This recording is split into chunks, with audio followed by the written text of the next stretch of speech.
Yo voy a tratar de hablar lo más español posible porque los chilenos y las chilenas tendemos a hablar un idioma muy particular dentro del español, que es el chileno. Entonces hay expresiones que muchas veces no se entienden o tienen otro contexto. Entonces voy a tratar de hablarles lo más español posible, pero como ustedes saben, las prácticas sociales muchas veces son inconscientes y puede que en el transcurso de mi presentación se me salga algún modismo chileno, ¿ya?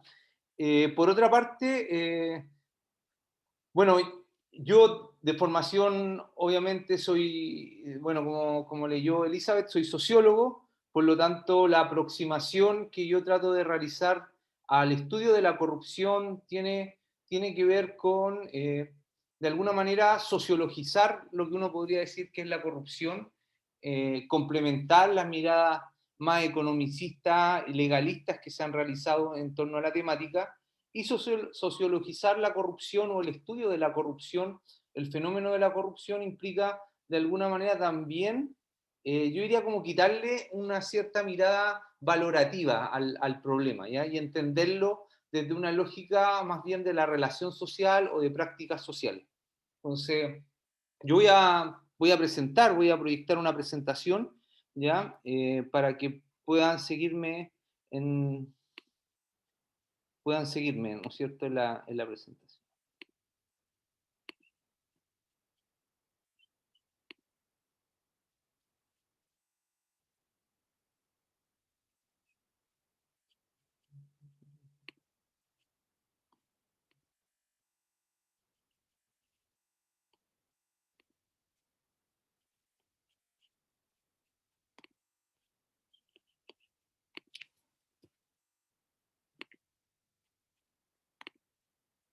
Bueno, yo le llamé a mi presentación Analizar la corrupción desde la academia, desafíos conceptuales y metodológicos, y está enmarcada dentro del proyecto donde ustedes son becarios, que es el proyecto Iceberg. ¿Ya? Y esta presentación es un producto de dos investigaciones, una que finalizó recientemente, que duró 3 años, en la cual yo estudié y traté de analizar cómo se configuraba la corrupción en gobiernos locales, en los gobiernos locales en Chile. Y por otro lado, una continuidad que tiene que ver con un proyecto que dura 4 años, con otra investigadora y otro investigador, que va en esta línea y va más bien en la línea de la justificación del uso de ciertas instituciones que uno podría considerar informales, como el clientelismo, la corrupción, el patronazgo, y cómo, ¿no es cierto?, los actores, las y los actores sociales, legitimamos muchas veces ese uso de esas instituciones y otras veces las criticamos. Es decir, este juego medio paradójico, que cuando el clientelismo, el patronazgo, la corrupción me beneficia, ¿no es cierto?, de alguna manera lo legitimamos, pero cuando las instituciones de alguna manera benefician a otros y a otras, tendemos a tener una mirada mucho más crítica. Entonces voy a tratar de hacer el link de estos dos proyectos y voy a tratar en el fondo de plantear desde una mirada bien, yo diría como bien de historia personal también, cómo yo me he acercado al estudio de la corrupción. Entonces, lo primero, el primer desafío yo creo que tiene que ver en delimitar el objeto de estudio. Ya ustedes van a participar de un proyecto, y en este proyecto uno de los desafíos, en cualquier proyecto diría yo, es delimitar bien el objeto de estudio. Yo tengo una mirada epistemológica más bien constructivista de la realidad social, y por lo tanto creo que los fenómenos sociales son construidos teórica y empíricamente. Y en ese sentido yo entiendo de partida que la corrupción, en términos generales, uno la puede entender como una construcción social, que la puede entender y definir a partir de ciertos ejes teóricos, y la puede de alguna manera analizar empíricamente a partir de una serie de metodologías que me gustaría a ustedes de alguna manera describirles, de las que yo he utilizado y las que me han servido, ¿ya? Eh, Bueno, la pregunta es cómo parte un objeto de estudio de la corrupción, o por qué me interesa a mí estudiar la corrupción.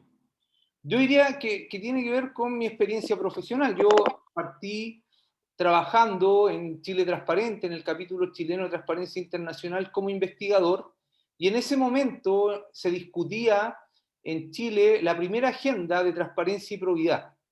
Ya, es decir, se discutía la creación de la Ley de Acceso a Información Pública y la creación del Consejo para la Transparencia, que es una especie de IFAI para ustedes. Ya nosotros estábamos discutiendo la formación de un Estado, de un organismo estatal, perdón, que garantizara el acceso a información pública y una ley de transparencia. Cuando a mí me tocó investigar desde mi organización, que fue una de las invitadas a ser parte de la formación de esta nueva ley, me llamaba la atención que en las discusiones, generalmente el tema de transparencia por una parte y el tema de la corrupción por el otro, estuviese monopolizado, y no digo que esto esté bien o mal, sino que me llamaba la atención que estuviese monopolizado desde una lógica de lo legal e ilegal solamente. Es decir, que adquiriera predominancia, ¿no es cierto?, este código binario de lo ilegal y lo legal.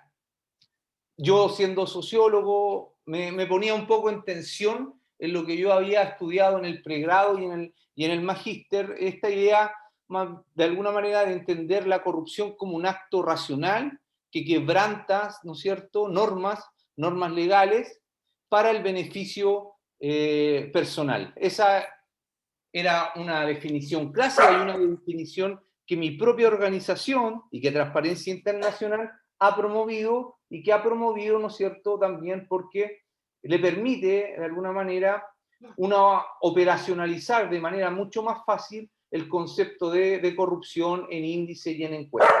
Pero, sin embargo, yo tenía en esos momentos una cierta crítica a esa mirada más reduccionista de la conceptualización de corrupción, que además se contraponía con la discusión sobre transparencia. ¿Ya? En Chile, y eso podemos entrar a discutir más adelante si es que a ustedes les interesan y si tienen algunas preguntas, las agendas de transparencia, ya las medidas pro transparencia han sido eso más que nada, medidas pro transparencia y no lucha anticorrupción. Y siempre han sido medidas reactivas, es decir, aparece un caso de corrupción y el gobierno de turno, sea de centro derecha, sea de centro izquierda, ha creado instituciones informales dentro de la propia, ¿no es cierto?, dentro del propio gobierno, dentro del propio Estado, las famosas comisiones asesoras presidenciales, que son informales, no están en ninguna ley ni en ningún decreto de ley, para enfrentar el problema de la corrupción. Pero no lo hacen, en el caso chileno, desde el ámbito de la anticorrupción, sino más bien de promover la transparencia y la probidad. ¿Ya?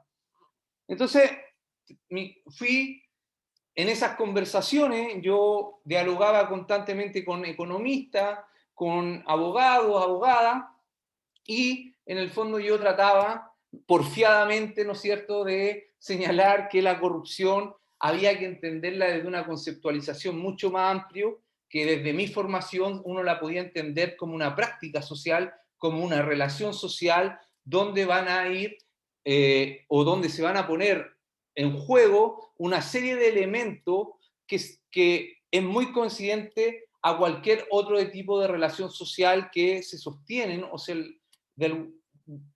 que se sostienen, ¿no es cierto?, en nuestra cotidianidad. Y eso voy a entrar a hablar un poco más adelante. Entonces, otro elemento importante tiene que ver con la ausencia, en el caso chileno, de producción académica, sobre todo en el ámbito local, del estudio de la corrupción. Desde la ciencia política, yo diría, y de alguna más sociología ligada a la ciencia política, una sociología política, en el caso de Chile se estudiaba principalmente clientelismo y patronazgo tangencialmente. ¿Por qué? Bueno, aquí hay muchas hipótesis. Yo diría que una tiene que ver con que en el imaginario, no solo nacional, sino en el imaginario latinoamericano, Chile aparecía, ¿no es cierto?, con, de alguna manera, como una sociedad en la cual la corrupción estaba bastante controlada y bastante delimitada. De hecho, el índice de percepción de la corrupción mostraba que Chile tenía un buen desempeño justamente en ser percibido como un país dentro de la región de los menos corruptos junto a Uruguay y Costa Rica. Pero si uno se adentraba, yo diría, al ámbito local, al ámbito más de los territorios, observaba, ¿no es cierto?, ciertas prácticas que uno podía considerar perfectamente como corrupción. Y muchas encuestas de opinión pública aplicada a la ciudadanía también mostraban una alta percepción de corrupción al interior del país. El índice que realiza Transparencia Internacional es un índice sesgado. Yo trabajé en Transparencia Internacional y en el índice, pero un índice sesgado en cuanto es un índice de múltiples fuentes, y estas múltiples fuentes le preguntan principalmente a élites empresariales, ¿no es cierto?, élites políticas y de medios de comunicación sobre la percepción del país, y que indican más que nada, ¿no es cierto?, si el país es viable o no en términos de recibir créditos, prestaciones, inversiones, porque Transparencia Internacional se funda de ciertos expertos que salen del Banco Mundial y del Banco Interamericano de Desarrollo y forman, ¿no es cierto?, Transparencia Internacional, que hoy día a nivel del organismo, de este movimiento que podríamos llamar Transparencia Internacional, tienen una voz, yo diría, cada vez más reducida su impacto. Es decir, el índice de percepción de la corrupción no es algo que dentro del movimiento hasta el año pasado, que trabajaba yo haciendo cosas para transparencia, uno podría decir que ya no se veía como un índice tan legitimado, ni que servía para medir tantos niveles de corrupción entre los países, ni para compararlo. Pero esos índices mostraban que Chile era un país, por así decirlo, donde la corrupción de alguna manera escaseaba. Pero quienes vivíamos en el país, quienes conocíamos los territorios, observábamos otra cosa. Entonces generaban, ¿no es cierto?, muchas veces estas disonancias que ocurren con respecto a la encuesta, y cuando la encuesta pregunta sobre un fenómeno como corrupción. Entonces había, a mi juicio, eso invisibilizó muchas veces que la corrupción fuese un tema de preocupación, sobre todo el ámbito académico. Pero aparecieron escándalos de corrupción a nivel local y a nivel nacional, yo diría constantemente después del año 2000, que generó, ¿no es cierto?, una serie de cuestionamientos a este imaginario colectivo que se había construido en torno a que Chile era un país en el cual el impacto de la corrupción era menor.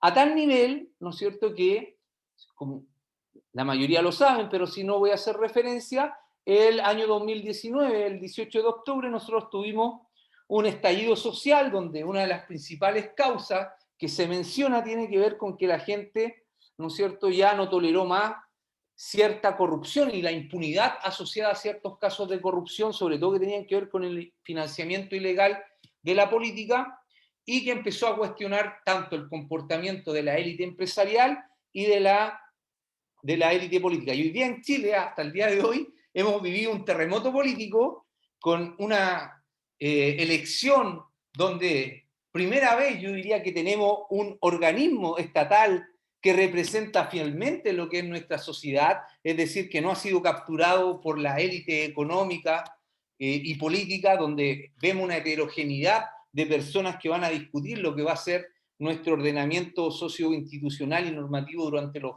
20 y 30 años quizá, es sumamente relevante hasta hoy día el desplome de los partidos políticos, que la politología clásica señalaba que en Chile eran tan institucionalizados, tan fuertes, tan potentes. Hoy día nos quedamos casi con un partido demócrata cristiano totalmente debilitado y con un partido socialista que hoy día en la sociedad chilena se torna el partido de centro, ¿ya? El partido de centro, el partido socialista hoy día.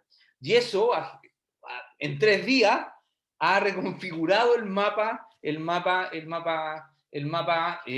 político chileno, que también es muy interesante analizar, porque quienes, por ejemplo, tuvieron muy buen resultado en lo que se llamó la lista del pueblo, que no tenía ni siquiera mucha representatividad en los tiempos publicitarios, y que obtiene una gran cantidad de constituyentes y constitucionales, casi un tercio. Le gana a los partidos tradicionales, gente que no viene de los partidos políticos. Entonces, para mí, que soy sociólogo, y un sociólogo de la sospecha, diría yo, y de la desconfianza hacia lo que es el Chile, me parece que cuando se me trataba en cierto ámbito de que yo era muy ácido, sobre todo cuando trabajaba en Transparencia Internacional, y se me decía que no, que como Chile le iban a pasar esas cosas. Bueno, yo decía que Chile era un país evidentemente latinoamericano, pero que había tenido la suerte, ¿no es cierto? Yo diría de revestir con cierto grado de institucionalidad, con cierto barniz de modernidad, ciertas instituciones que respondían a una lógica bastante tradicional. Y bueno, hoy día tenemos justamente una reconfiguración del campo político y una demanda de la sociedad chilena hacia mayor transparencia, mayor probidad, mayor ética y menos corrupción. Y estamos hablando de un país que hace 12 años, cuando yo hice una investigación sobre financiamiento de la política, me decían que en Chile no existía el financiamiento ilegal y 6 años después se destapó uno de los casos más importantes de financiamiento irregular de la política, donde senadores incluso aprueban una ley ya recibiendo soborno de empresas que le dicen cómo deben redactar esa ley. Entonces, es muy interesante porque ese proceso que está ocurriendo en el país, personalmente me genera mucho mayor convicción de seguir estudiando un tema donde se me decía, pero ¿cómo voy a estudiar corrupción en Chile? No tiene mucho sentido, mucha lógica. Bueno, parece que sí tenía sentido y que sí tenía lógica. Y bueno, yo de alguna manera traté de levantar una voz heterogénea. En ningún caso quise plantear que había que dejar detrás la mirada economicista y normativa. Lo que había que hacer, a mi juicio, y sigo sosteniendo, es complementar esa mirada. ¿Ya? Es decir, la corrupción no solamente puede ser estudiada desde ese lente epistemológico, sino que también es muy importante observarla desde otros lentes, desde la administración pública, desde la antropología, desde la sociología. También era crítico a esta preeminencia de los índices e indicadores para el estudio del fenómeno. Siempre a mí me llamó la atención cómo controlas tú en una encuesta la deseabilidad moral de la respuesta, sobre todo con lo que tiene que ver con la corrupción. Y no solo en las encuestas, sino también, por ejemplo, en entrevista en profundidad o en focus group, cómo tú puedes hacerte cargo, ¿no es cierto?, de la deseabilidad moral de la respuesta. Nadie te va a contestar en una encuesta, no, yo soy corrupto, sí he participado en actos de corrupción. ¿Ya? Obviamente estoy poniendo un ejemplo muy grotesco porque a nadie se le ocurriría preguntarle, ¿usted es corrupto? No, no creo. Pero no sé, hoy día las encuestas en el caso de la sociedad chilena también están siendo cuestionadas, pero voy poniendo el ejemplo más grotesco porque creo que el ejemplo que más se entiende y que ejemplifica mejor esta idea de la deshabilidad moral de las respuestas para estudiar corrupción, clientelismo y otra institución informal. Había otra cosa que a mí me llamaba mucho la atención, que tenía que ver con que en Chile la tipología legal no habla propiamente tal de corrupción. En el caso chileno se habla de delito funcionario. Y eso, si uno cree, ¿no es cierto?, en el poder performativo del lenguaje, el poder, en el fondo, o la eficacia simbólica que tiene el lenguaje, dice mucho, y dice mucho porque en el fondo invisibiliza el problema. Y además lo atribuye a un solo actor. Esta idea del delito funcionario, es el funcionario, en este caso el funcionario público, el que entra justamente en esta tipología legal de corrupción. Y después de los casos de corrupción que tuvimos el 2015, se amplió el concepto de corrupción, pero no en el ámbito público, sino entre privados, que tampoco estaba regulado en el caso chileno, y que en otras regulaciones sí existe el caso de corrupción en otros países. Entonces, yo creo que había también, y esto lo he hablado en entrevistas que he realizado a juezas o fiscales, en este caso a fiscales que persiguen grandes casos de corrupción en este país, que me han planteado, que me han dicho efectivamente, aquí hay una cierta trampa verbal en que nosotros no tenemos una tipología propiamente tal de corrupción, sino que hablamos de delito funcionario. Entonces invisibilizamos a nivel normativo y legal, uno podría decir, la corrupción. ¿Ya? Lo otro que me interesaba es que a nivel práctico la corrupción también se entremezcla con otros fenómenos que podríamos decir que ponen en tensión la distinción entre lo legal y lo ilegal y entre lo legítimo y ilegítimo. Y entiendo ahí el clientelismo y el patronazgo como designaciones discrecionales que pueden hacer los agentes políticos, ya sean autoridades políticas o partidos políticos y el clientelismo. Y entiendo también, a partir de mis trabajos, ya yo también trabajo el tema de patronazgo y clientelismo, que son analíticamente dos fenómenos distintos. Ya clientelismo no es lo mismo que patronazgo, a mi juicio. Y eso también lo puedo abordar si es que a alguien le interesa este tema más adelante, pero me parecía que muchas veces, sobre todo en el plano local, se tiende, obviamente existe, yo diría, una relación mutualista de las redes que conforman clientelismo, patronazgo y corrupción, y se retroalimentan muchas veces.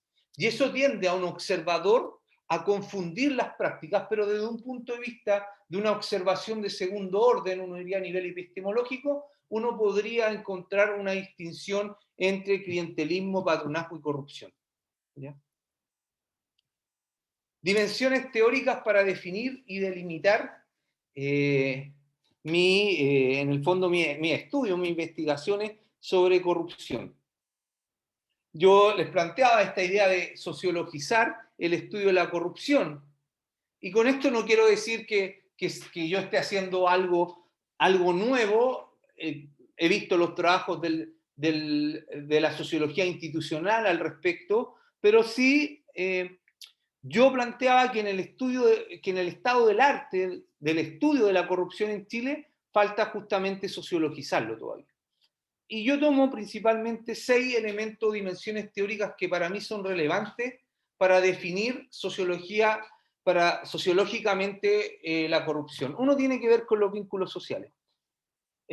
Cuando, por ejemplo, yo revisamos en el equipo de trabajo, está mejor expresado, después le voy a comentar un poco sobre mi equipo de trabajo, un análisis de la sentencia del Ministerio Público sobre casos de corrupción o delitos funcionarios en este caso, hicimos una base de datos a partir de las sentencias donde observamos que no nos encontramos necesariamente con agentes individuales que cometieron actos de corrupción. Encontramos una serie, ¿no es cierto?, de relaciones sociales, de interacciones, en los cuales en el fondo se configuraban los actos de corrupción. Y eso nos llegó a plantear que la corrupción se configuraba en torno a vínculos sociales.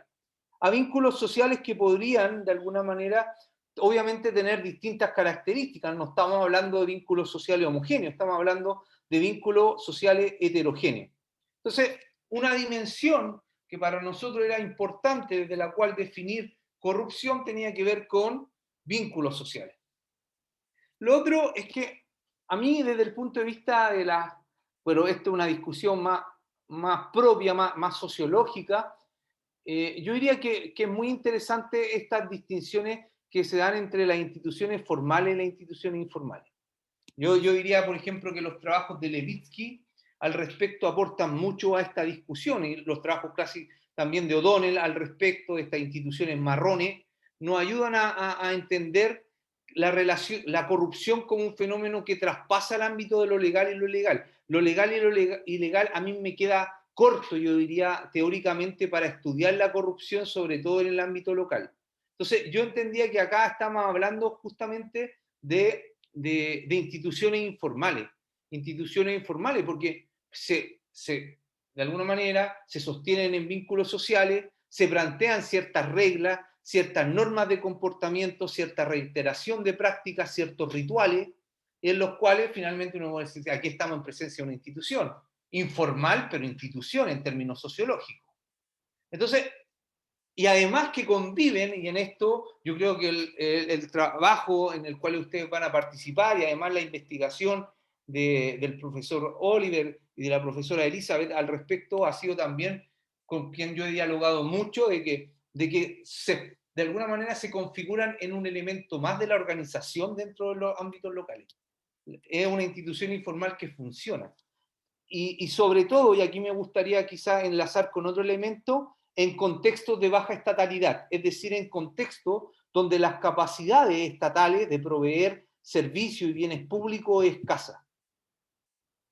En el caso chileno tenemos un Estado, ¿no es cierto?, unitario, centralista y no federalista como en el caso mexicano. Entonces tenemos una heterogeneidad de gobiernos locales que no todos presentan la misma capacidad estatal. Entonces, una de nuestras tesis es que la corrupción, el clientelismo y el patronazgo como instituciones informales muchas veces pueden ser un equivalente funcional cuando el Estado no es capaz de proveer bienes y servicios a una determinada comunidad.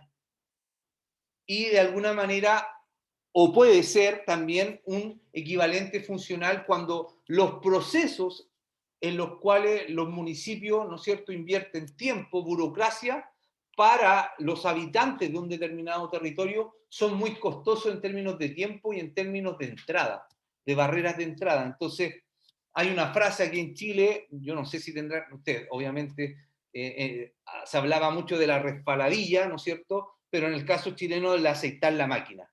Ya estas instituciones es como aceitar la máquina, cuando uno, aceitar la máquina se dice uno cuando, en el caso chileno, cuando algo está medio oxidado en un auto, hay que ir a ajustar la máquina para que funcione mejor.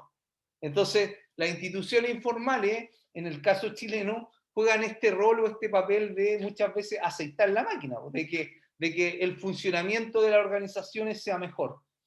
Ojo, no estoy planteando la misma tesis, ¿no es cierto?, de algunos autores como Huntington y otros que planteaban, ¿no es cierto?, que la corrupción era incluso beneficiosa para el desarrollo de los países. No, yo estoy hablando que en contextos locales, ya muchas veces estas instituciones emergen, surgen, ¿no es cierto?, porque nos encontramos frente a ciertas debilidades institucionales, frente a ciertos, ¿no es cierto?, nudos críticos de las organizaciones, que parece que el funcionamiento de la organización es mucho mejor. Pero eso no implica que la comuna con eso se desarrolle más, o que la comuna o el municipio, en el caso chileno, ayude a disminuir la desigualdad material o simbólica que se puede experimentar en un determinado territorio.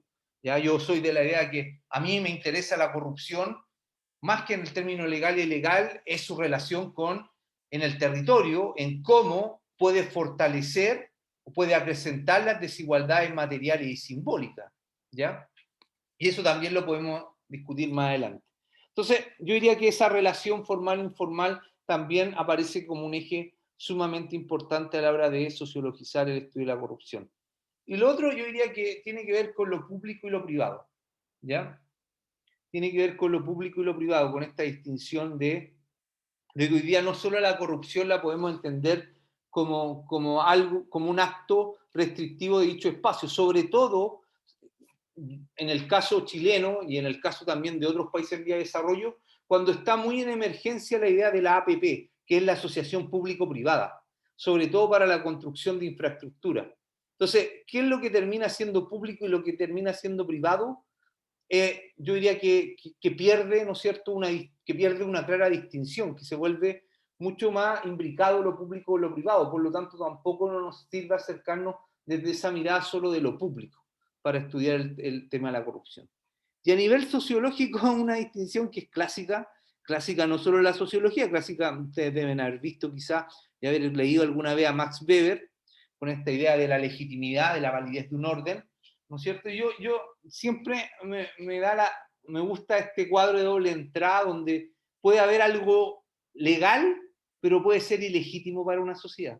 Como puede haber algo eh, ilegal, pero que es legítimo para una sociedad. Y yo creo que la corrupción la podemos entender mucho mejor desde ese cuadro. Por ejemplo, en el caso chileno, el comercio callejero es ilegal, pero funciona todos los días. Yo he comprado cosas en la calle, mucha gente, no hay nadie que no haya comprado, y es legítimo propiamente tal. Y a mí me interesa desde el punto de vista de la sociología económica, por ejemplo, el surgimiento de muchos mercados que nacen como ilegales, pero legítimos, y que se van después formalizando. Eso fue lo que ocurrió con Silicon Valley en Estados Unidos. Silicon Valley partió siendo un mercado totalmente informal y después se transforma en uno de los polos de desarrollo tecnológico más importantes, ¿no es cierto?, a nivel global. Entonces me parece que tampoco estoy haciendo la comparación de la corrupción con Silicon Valley, estoy solamente denotando, ¿no es cierto?, este juego de dimensiones teóricas que uno le ayuda a comprender de mejor manera el fenómeno. No basta una política de prevención de corrupción con zanahoria y garrote, a eso es lo que voy. No, porque no entiende finalmente por más que hayan puesto sanciones aquí al comercio callejero, sanciones tanto para quien vende como para quien compra, no se ha erradicado ni se ha disminuido. es porque hay una lógica ahí que no condice con lo que ocurre realmente en la práctica. Bueno, y yo les planteaba anteriormente que era, a mi juicio, ¿no es cierto? Y en el caso chileno, en el caso, la importancia de la estatalidad, de la presencia del Estado. Pero ojo acá, yo he ido también pensando que una cosa tiene que ver con la capacidad de entregar bienes públicos, ¿no es cierto?, en determinado territorio. Seguridad, salud, educación, infraestructura, que tienen que ver con lo que entrega un municipio o una comuna, un municipio en una determinada comuna, en el caso chileno, que la ley de municipalidades lo plantea así. Sino que también la presencia hoy día, en un contexto de desarrollos neoliberales, del mercado y de actores del mercado como la empresa en el territorio. Eso para mí se torna bastante relevante. O sea, es muy distinto un territorio en donde su principal activo económico es el turismo o su principal activo económico es una empresa extractivista de recursos minerales, de recursos forestales. La relación, ¿no es cierto?, que se establece entre un municipio que tiene menos cantidad de recursos frente a estas grandes empresas que además son transnacionales en el territorio, desbalanza el poder. Entonces, el municipio, la institución municipal, ¿no es cierto?, no termina siendo un tercero, a mi juicio, un tercero como equilibrador entre el poder de la ciudadanía y el poder de la empresa.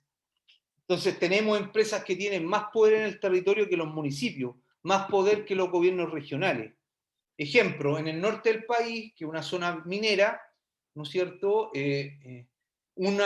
yo fui a una reunión con una empresa minera y la empresa minera me dijo, pero si nosotros lo que aplicamos ya no es política de mitigación, lo que nosotros aplicamos es gobernanza. Y empezaron a mostrar todos los datos de la región, nivel de conflicto, cuántas ambulancias faltaban, cuántos hospitales públicos faltaban, dónde habían conflictos laborales. Les puedo asegurar que esa información el Estado no la tiene, pero sí la tiene una empresa. Entonces la empresa conoce mejor el territorio que el Estado. Y eso genera, a mi juicio, un problema que es más macro, que es más estructural. ¿Ya? Entonces la estatalidad no solo hay que entenderla con esta, por así decirlo, por esta capacidad del Estado de tener buena gestión, de entregar bienes públicos, sino que también hay que entenderla en su relación, sobre todo con empresas en el territorio. ¿Ya? Y que va a generar, ¿no es cierto?, puede generar prácticas de corrupción totalmente disímiles. Porque un municipio turístico, pienso en Cancún, en el caso, no sé si era municipio, disculpen mi ignorancia, pero uno puede decir, Cancún es muy distinto, ¿no es cierto?, a un municipio que puede ser ubicado, no sé, en un municipio minero de su país, que es lo que pasa en mi región. Y además, si a esto lo cruzamos con presencia de población indígena o de pueblos originarios y disputa por otros recursos como el agua, la problemática se complejiza mucho más. Yo diría, se complejiza mucho más. Entonces, muchas veces en esos territorios, el que cumple el rol del Estado no es el municipio, es la empresa. Es la empresa la que incluso establece relaciones clientelares, relaciones corruptas y relaciones, en el fondo, patronales, por así decirlo, con estos grupos. Es capaz de cooptar, por ejemplo, a los líderes de las comunidades. ¿Ya? Entonces, yo diría que eso es importante. ¿Hay una pregunta? ¿Sí? ¿Alguien levantó la mano? Profe, entonces, tú estarías diciendo que la corrupción está relacionada con los recursos económicos de los diferentes territorios. Por ejemplo, si es un recurso minero, estaría relacionado con la empresa minera y no básicamente con condiciones del Estado. Pilar es tu nombre, ¿no es cierto? Sí. Yo creo que, a ver, yo creo que es una variable más que hay que considerar en el estudio de la corrupción. No es por sí sola explicativa, pero sí genera, por así decirlo, si queremos generar un modelo parsimonioso de explicar la corrupción, es importante tener esta variable contextual, es decir, a ver qué tipo de empresa tenemos acá, porque, como les puedo decir, yo estoy en una región del sur de Chile que se llama la Araucanía, donde es la región más pobre de Chile, tiene peores niveles de desarrollo, con todo respeto, que Guatemala, por ejemplo, ya a propósito de esta idea de pensar que Chile es tan desarrollado, ¿no? Y donde tenemos zonas de rezago, se les conoce como zonas de rezago, no tienen nada. Entonces ahí la probabilidad de captura de los grupos empresariales en los gobiernos locales es mínima. Pero Pucón, Villarrica, que son como Cancún, por así decirlo, ¿no es cierto? Las empresas inmobiliarias son los principales actores económicos dentro de ese territorio, porque construyen hoteles, condominios, resorts. Entonces, la relación a partir, obviamente, de la entrevista en profundidad que hemos desarrollado durante el estudio, nos ha permitido visibilizar que es muy importante considerar, ¿no es cierto?, el tipo de economía, bueno, me refiero, obviamente, México y Chile sufrieron, lo digo yo así críticamente, procesos de neoliberalización en distintos periodos, pero lo sufrieron, ¿no es cierto? Y de alguna manera el capitalismo no es igual, obviamente también tiene una localización territorial, a mi juicio, disímil, distinta. Entonces, obviamente las relaciones con la empresa, las relaciones económicas de un determinado y la actividad económica de un determinado territorio, a mi juicio inciden en la forma en que se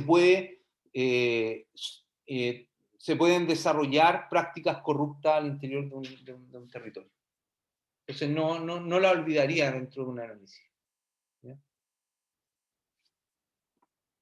Y lo otro, el poder. O sea, cuando yo empecé en esta idea de sociologizar el estudio de la corrupción, después de que habíamos hecho, no sé, 40 entrevistas en profundidad, surgió este elemento que estaba invisibilizado por parte mía, y eso les digo yo que como autocrítica, uno cuando investiga tiene puntos ciegos, todos los investigadores y las investigadoras tenemos puntos ciegos.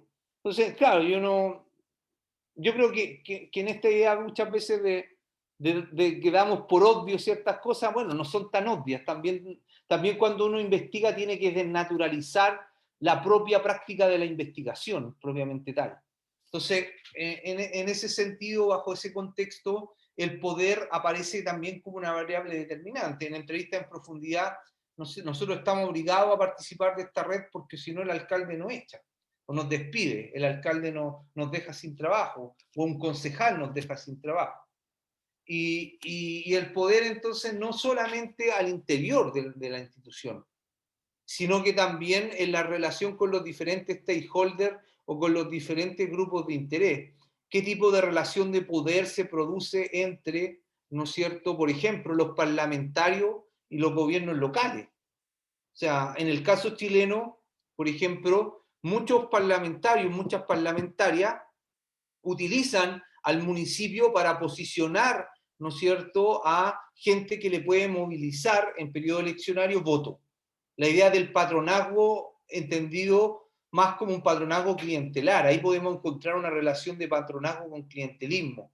Entonces, también, ¿no es cierto?, tenemos actores que tienen mucho mayor poder que los alcaldes, que la alcaldesa en el territorio, actores políticos, estoy hablando de parlamentarios, de parlamentarias, que pueden posicionar a su gente ya sobre, me acuerdo de una cita, por ejemplo, yo necesito soldados al interior de este municipio para en el tiempo de la elección puedan movilizarme voto para que cuando él vaya a terreno socialice que esta idea no es del municipio sino del parlamentario mía.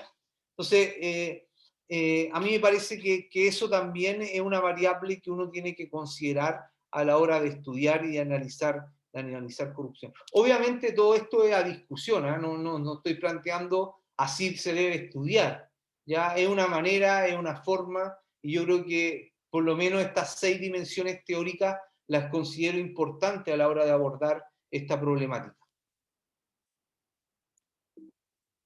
Bueno, yo quería de algún modo discutir con las definiciones ortodoxas. Yo le llamé visión economicista, culturalista, estructuralista, legalista, esta visión tipológica, corrupción blanca, corrupción negra, corrupción gris, que no nos dicen mucho finalmente. No clasifican lo que es corrupto, no, pero no nos dicen cómo funciona, cómo opera, cuáles son sus efectos, cuáles son sus causas. ¿Qué hace que un determinado agente social participe o no en una red de corrupción? Eso, desde esas visiones, no sentía yo que no me aportaban mucho para nuestra investigación. Entonces, yo entendía que la definición propuesta específicamente de los trabajos que hemos realizado es entenderlo como una práctica social que quebranta, obviamente, normativa y los procesos formales de las instituciones, públicos principalmente, donde no solo se obtienen bienes materiales o simbólicos, sino también, perdón, no solamente se obtienen bienes materiales, sino también bienes simbólicos que opera por medio de una red de contacto. Entonces, desde el punto de vista sociológico, planteaba que el juego entre los procesos formal e informal y el desarrollo de vínculos sociales se tornaba un elemento central para entender la corrupción. Y además es un fenómeno que, si bien en una primera instancia, ¿no es cierto?, uno puede decir corrompe los procesos formales, sobrepasa el ámbito público y que implica un entramado complejo que se extiende a distintos sujetos, negocios, actividades y funciones, y que además va más allá de la racionalidad de los agentes.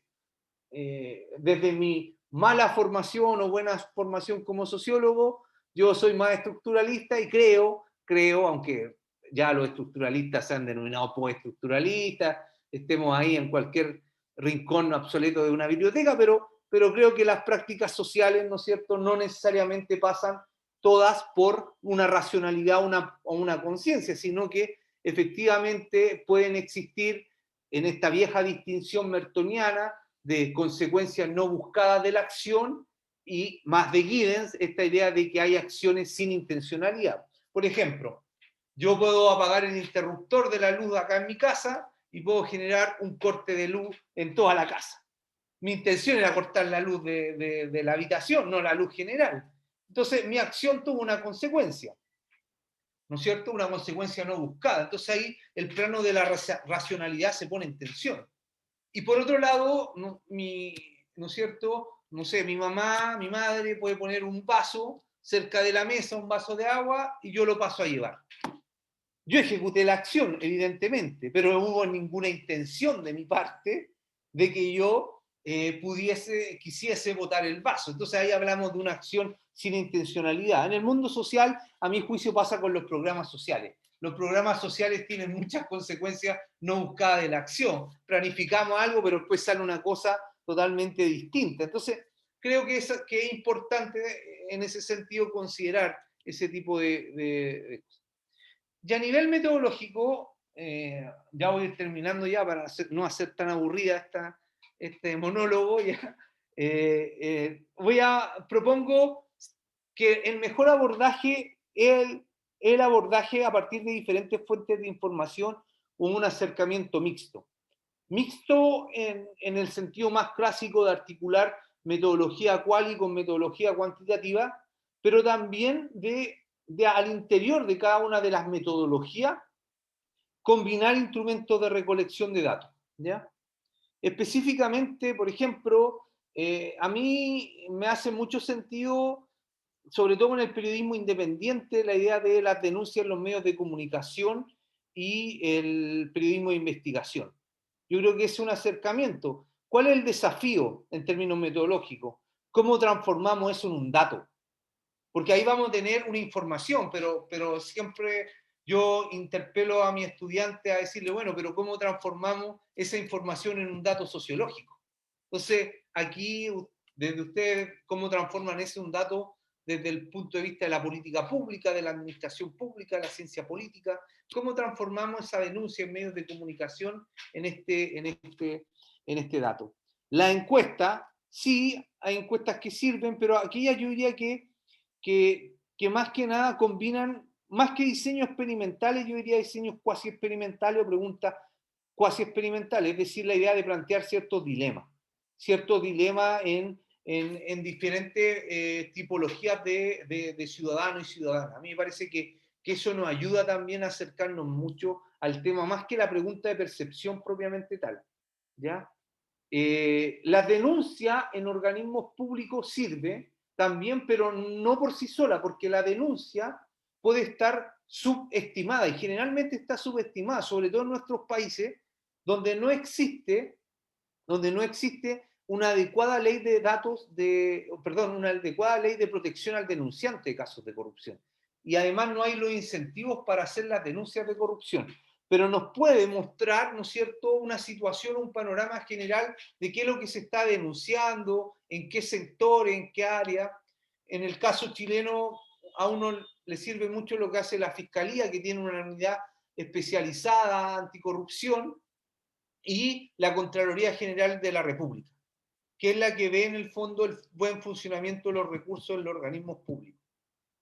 Pero como les vuelvo a decir, el problema ahí tiene que ver en subestimar el tema de la denuncia. La denuncia generalmente está subestimada.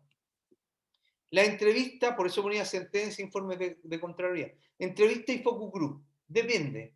Depende. La entrevista, obviamente, no va a preguntar usted, oiga, ha participado en corrupción, como les decía, ¿no? Y además el lugar donde ustedes realizan la entrevista. Eso para mí es re importante. O sea, si la van a hacer en el lugar del trabajo, no hay ninguna opción de que diga nada. Y si la van a hacer con grabadora, cuando apaguen la grabadora, lo más seguro es que diga todo.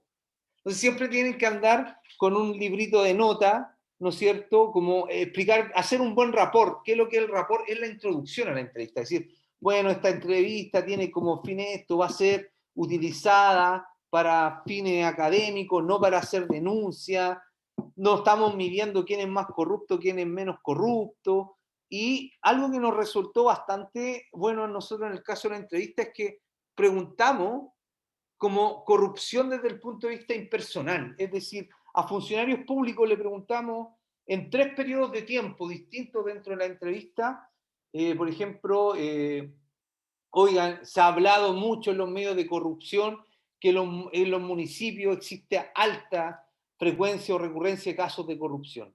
¿Usted qué opina con respecto a eso? ¿Qué opina desde su conocimiento municipal con la corrupción en municipios? Ya, y ahí aparecía inmediatamente la definición normativa y legal. No, esto tiene que ver con el aprovechamiento de recursos. Después de una conversación en un segundo tiempo de la entrevista, el funcionario empezaba a decir, bueno, pero ¿sabe qué? Cuando a mí me pagan horas extras sin hacer lo que tengo que hacer, o yo empiezo a alterar ciertos procesos, también creo que es corrupción. Entonces, ya aumentaba, ¿no es cierto?, la definición más economicista empezaba a hacerse mucho más compleja. Y ya a un tercer momento, el grado de reflexibilidad del entrevistado o la entrevistada para responder a lo que era corrupción también complejizaba mucho más la respuesta. Ya aparecían elementos de lo que se ha llamado la definición no lega de corrupción, es decir, la definición no desde los expertos, no solo una definición normativa y economicista, sino también una definición muy similar a la que nosotros estamos planteando. Alteración de procesos, ¿no es cierto? Medidas discrecionales, ¿no es cierto? Saltarse los controles.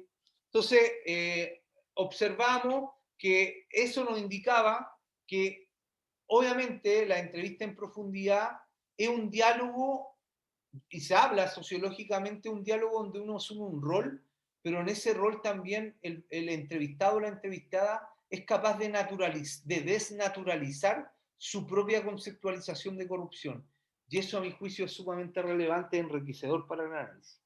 Ya como los sujetos, de alguna manera, concientizan, así como hablamos, ¿no es cierto?, hoy día, sobre todo con el ámbito del género, cómo desnaturalizamos, ¿no es cierto?, nuestras prácticas machistas, es también como otros ámbitos que pueden estar bastante naturalizados en nuestro mundo de la vida, en esta idea del mundo de lo obvio, somos capaces de desnaturalizarlo. Entonces, me parece a mí que eso fue sumamente relevante. Y otro, los focus group. Los focus group funcionan bien. Yo me acuerdo que estaba haciendo clase en un diplomado en una universidad sobre transparencia y acceso a información pública. Y eran funcionarios de un mismo municipio. Entonces, el taller que yo les propuse era que pudiésemos conversar sobre si la transparencia favorecía o no la corrupción. Y eran 15 estudiantes. Los tenía cautivos, por así decirlo. Tenía el focus group ahí listo, armado. Entonces, en un momento empezaron a hablar de corrupción. Ya transparentar todos los casos de corrupción que habían dentro del municipio donde trabajaban. Entonces, en un momento yo dije, oye, ¿sabe qué? La discusión se está llevando de transparencia a corrupción. Yo lo invito, entonces, ¿por qué mejor nos hacemos una especie de círculo? Yo los grabo, si ustedes me dejan, y hablamos de corrupción. Y fue uno de los mejores focus groups que he hecho en mi vida.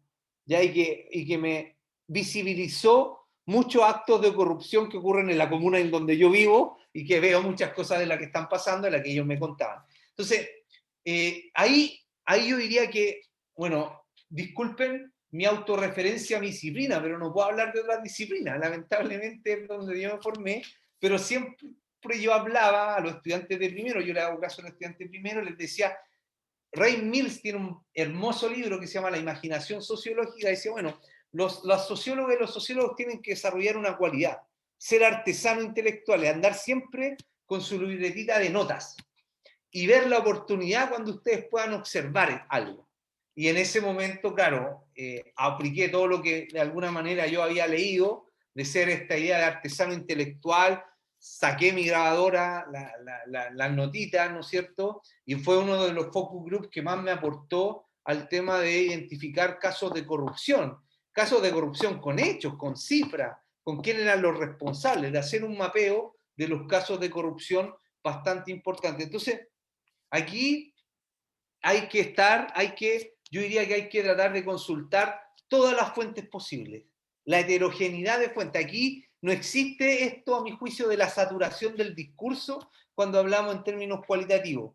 Me acuerdo, yo llegué a un municipio con los estudiantes, participaron 15 estudiantes en mi proyecto, 16 tesistas, tuvimos 16 tesis de pregrado y posgrado, y nos decían, bueno, si quieres saber algo, el portero el que conoce todo. Entrevista al portero del municipio, al que abre las puertas, al que mantiene, ¿no es cierto?, el edificio. Y claro, tenía datos de todo, porque además nosotros no queríamos hacer un estudio desde el punto de vista contingente de la corrupción, sino que entender la corrupción como una práctica estructurante independiente del grupo político que llegara al poder, porque si estamos en esta premisa de que la corrupción es una estructura más dentro de la organización municipal, uno perfectamente puede decir que cualquier forma política que llegue al gobierno local va a tener que, de alguna manera, trabajar con esa maquinaria, aunque quiera sacarla, pero para sacarla, no, un periodo de 4 años, a mi juicio, va a ser muy difícil. Y también lo podemos discutir, muy complejo. Entonces, por ejemplo, me acuerdo entre conversación con el portero de un municipio, yo sabía todo. Todo, mire, y aquí le voy a decir más. El director jurídico, que es el que tiene que controlarlo a todo esto, es pareja clandestina de la administradora municipal, por lo tanto dijo, aquí nunca se va de aquí todo es limpio, decía, él irónicamente, diciendo acá. Y entonces, eso yo diría que siempre tenemos que estar, quienes queremos estudiar no solo corrupción, clientelismo, patronazgo, estar con esto que se dice como una escucha activa, con una escucha y una observación activa. Entonces yo diría que desde el punto de vista metodológico es un desafío sumamente importante. Por ejemplo, en el estudio que yo les comento, nosotros hicimos lo siguiente, revisamos 60 trabajos y artículos sobre corrupción, revisamos las sentencias judiciales sobre delitos funcionarios entre los años 2000 y 2010, hicimos 5 entrevistas a expertos en temas de corrupción, 8 entrevistas a informantes clave, 57 entrevistas a funcionarios públicos, 96 entrevistas a representantes de grupos de interés, 5 entrevistas a concejales, 2 entrevistas a funcionarios. Cerca de 190 entrevistas, si es que no me falla la suma básica. Eso fue lo que hicimos, 190 entrevistas, más revisión bibliográfica, sentencias del Poder Judicial, sentencias de Contraloría, que con todo respeto, pero eso es una de las cosas más aburridas que nos ha tocado hacer en la vida, como en vez de revisar y leernos los informes de Contraloría, donde además, como no somos abogados, refiérase al artículo 3 del no sé qué, nos hacía remitir finalmente a conocer las leyes también. Y análisis de prensa de casos de corrupción en municipios.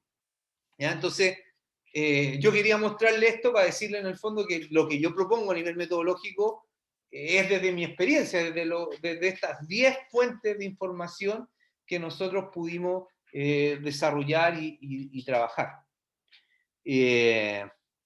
Bueno, y en términos prácticos, fue una experiencia muy, muy enriquecedora para mí porque además pude incorporar a muchos estudiantes, no solo de sociología, sino de ciencia política, de administración pública, que pudieron desarrollar sus tesis en estos trabajos. Entonces, como les decía yo, tuvimos 16 tesis, tanto de pregrado y posgrado, y además generamos una especie de grupo de trabajo sobre la corrupción en la zona macrosur, donde nos juntábamos en el marco del proyecto, yo iría 2 veces al mes, si es que no me falla la memoria, y teníamos reuniones también anuales para planificar el trabajo. La idea que siempre propuse yo, desde, bueno, yo no tengo formación pedagógica o clases en la universidad, pero no tengo la idea de que cuando tú involucras a estudiantes, a las y los estudiantes en procesos de investigación, en lo más mínimo, de lo primero, desde lo más básico, logran mucho mayor compromiso, que se sientan parte de algo, que se sientan parte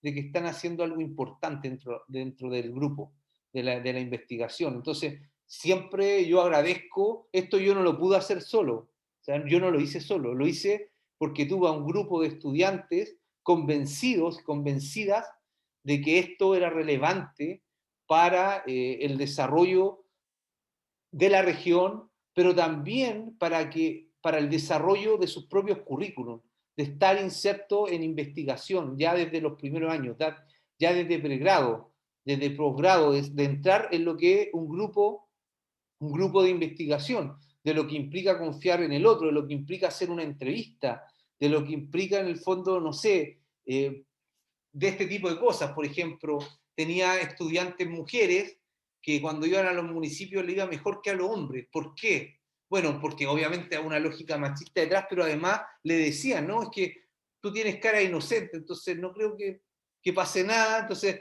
le soltaban toda la información porque pensaban que no iba a ser, pero iba yo y decía, fui director de Chile Transparente, inmediatamente me cerraban las puertas. Entonces, también son procesos de aprendizaje del investigador, de la investigadora y de ustedes que participan en esto, que a mi juicio son súper valiosas, porque Ray Mills lo decía en torno al estudio de la élite. No hay nada más difícil que estudiar el poder, y dentro de estudiar el poder en la élite. Y cuando nosotros queremos estudiar estos temas, nos estamos metiendo en temas de poder. Y eso muchas veces es bastante difícil. Entonces hay que ingeniársela metodológicamente. Yo, Elizabeth, dejaría hasta acá nomás. Ya he hablado mucho. Entonces, nada, preguntas, dudas. Sí, muchísimas gracias, Emilio. En verdad son importantísimos estos temas desde la visión desde la sociología y temas como el poder, ¿verdad? Y estar consciente del poder. Entonces, vamos a pasar ahora a las preguntas. Juan Pablo. Sí, gracias, doctor. Buenas tardes a todos. Oye, doctor, a ver, una duda en este diálogo que estás construyendo. Desde el punto de vista sociológico, ¿qué es cultura? Y esa es una de las grandes preguntas. Yo tenía un profesor, aquí me la voy a sacar, la verdad, Juan Pablo, tenía un profesor que decía, cada vez que alguien me dice, esto se debe a la cultura, es porque no tiene explicaciones. Porque todo puede remitir a la cultura. La cultura, a mi juicio, es un concepto totalizante, ¿no es cierto? Totalizante, que como no tiene distinción, tú sabes que desde el punto de vista de la teoría sistema, ya desde el nivel epistemológico se dice que la definición o un concepto es una distinción. Es decir, es una distinción, es una observación, te permite saber lo que es y al mismo tiempo te está diciendo lo que no es.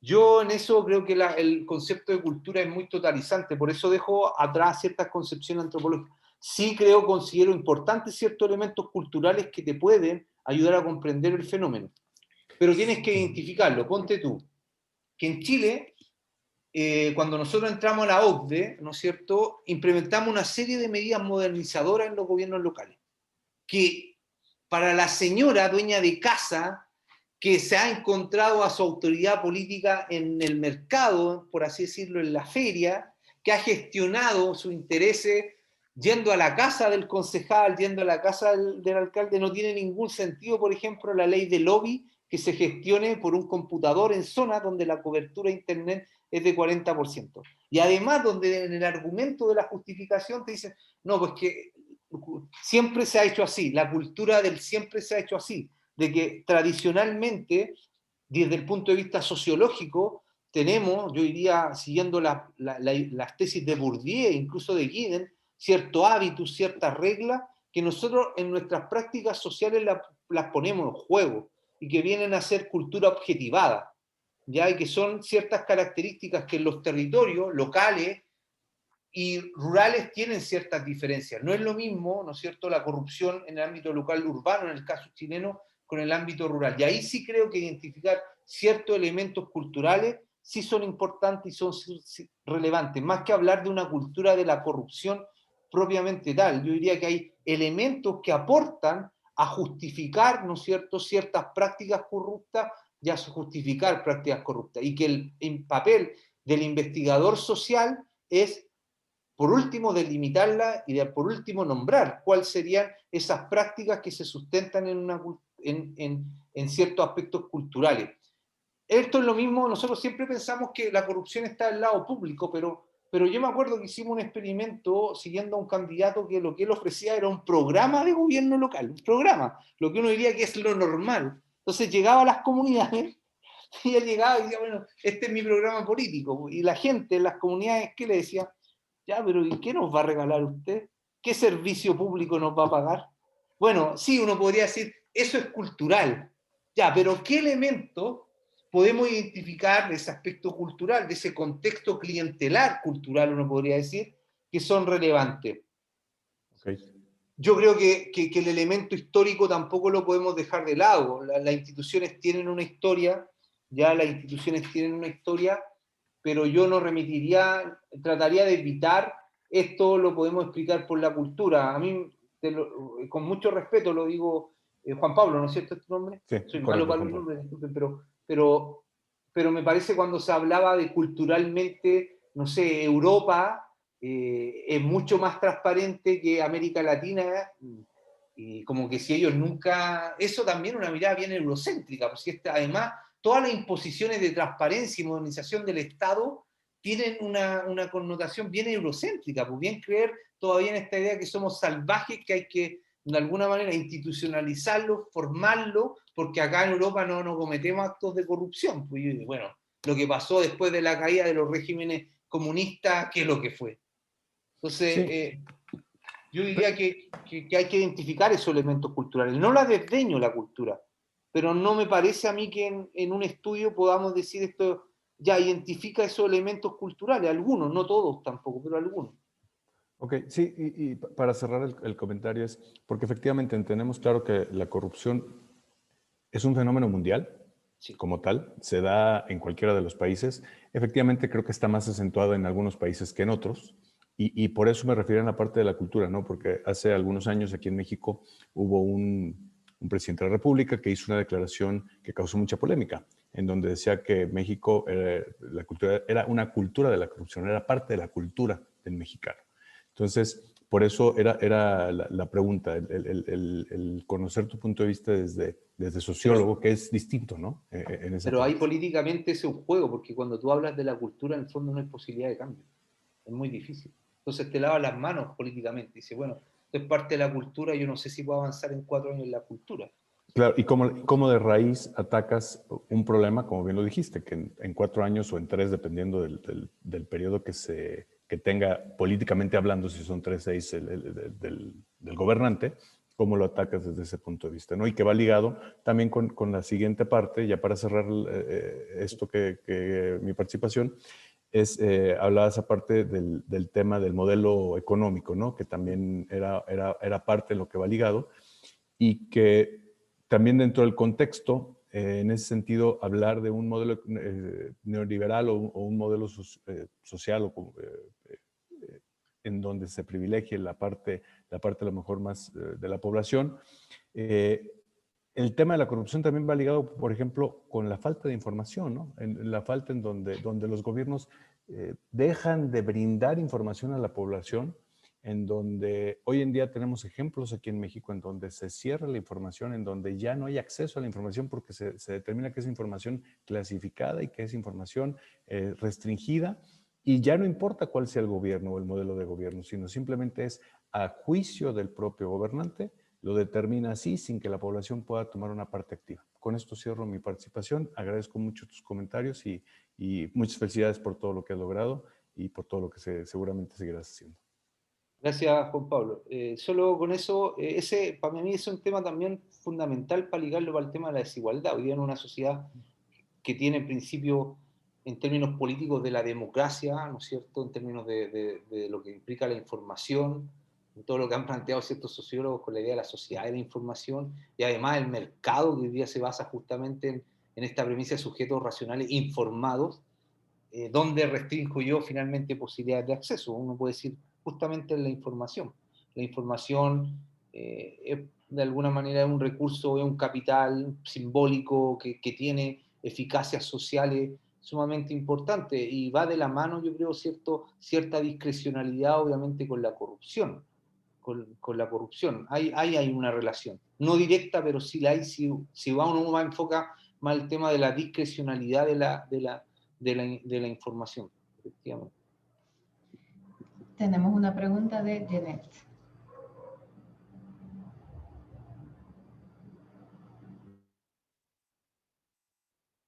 Active su micrófono, porque no la escuchamos. Ay, perdón, es que pensé que se había activado. Bueno, buenas tardes a todos. Estoy, bueno, releyendo el paper que nos envió Anita sobre su trabajo realizado junto con el doctor Daniel.